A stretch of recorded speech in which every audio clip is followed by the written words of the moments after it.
Наместо во пикот на коронавирусот, Скопската инфективна клиника доби нов монтажен објект на крајот од пандемијата.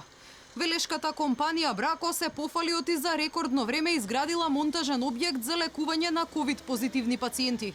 Но ова ја отвори дилемата. Зошто објектот се гради во мај, ако пикот на заразата се очекуваше кон крајот на минатиот месец?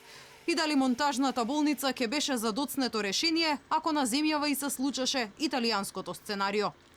За новата болница, која ќе има капацитет од 72 легла, на Фејсбук се пофали и министерот Филипче. Ја амортизираме евентуалната оптовареност на клиниката и даваме можност на медицинскиот персонал соодветно да ги распореди сопствените ресурси во борбата за превенција и заштита од коронавирус. Монтажната болница е инфраструктурно врзана со инфективната клиника. Таа сега ќе се користи како ковид центар, а во иднина како ургентен центар за триажа на пациентите. За нејзината изградба швајцарската влада донираше 200.000 швајцарски франци. Предходно во кругот на клиниката беа поставени и воени шатори кои требаше да послужат како времено решение во случај на зголемен број на пациенти.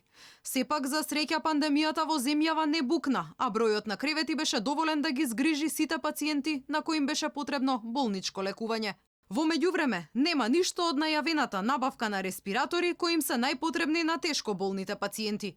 Јавната набавка неколку пати беше поништена, а надлежните се правдаа оти ниту еден економски оператор не бил во можност да ги испорача машините за толку краток период.